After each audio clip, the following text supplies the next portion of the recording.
Chapter 11. It happened, at the return of the year, at the time when kings go out to battle, that David sent Joab and his servants with him, and all Israel, and they destroyed the children of Ammon, and besieged Rabbah.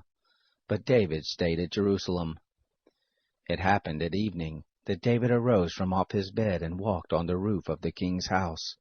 And from the roof he saw a woman bathing, and the woman was very beautiful to look at. David sent and inquired after the woman.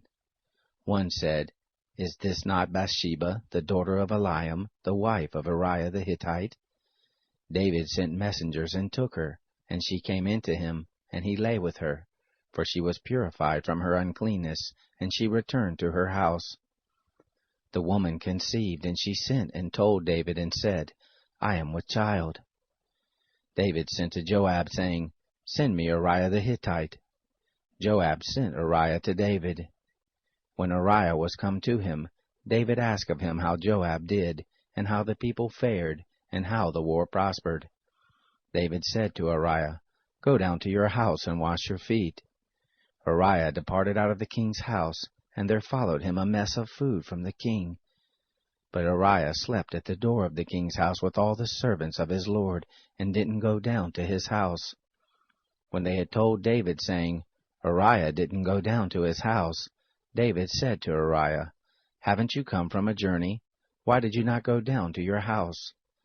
Uriah said to David, "The ark and Israel and Judah abide in Bus, and my lord Joab and the servants of my lord are encamped in the open field. Shall I then go into my house, to eat and to drink, and to lie with my wife? As you live and as your soul lives, I will not do this thing." David said to Uriah, "Stay here today also, and tomorrow I will let you depart."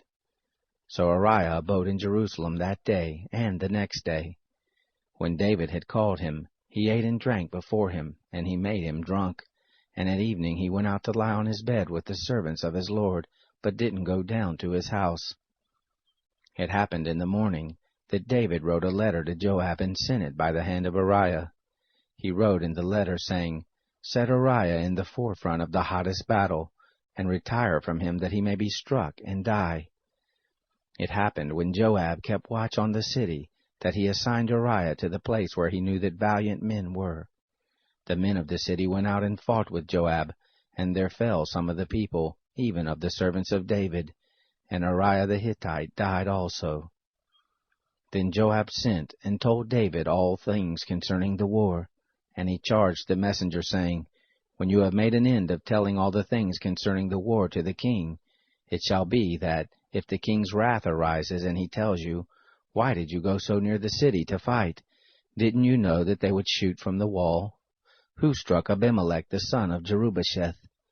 Didn't a woman cast an upper millstone on him from the wall, so that he died at Thebez? Why did you go so near the wall?' Then you shall say, 'Your servant Uriah the Hittite is dead also.'" So the messenger went and came, and showed David all that Joab had sent him for. The messenger said to David, "The men prevailed against us, and came out to us into the field, and we were on them even to the entrance of the gate. The shooters shot at your servants from off the wall, and some of the king's servants are dead, and your servant Uriah the Hittite is dead also." Then David said to the messenger, "This is what you shall tell Joab. Don't let this thing displease you, for the sword devours one as well as another.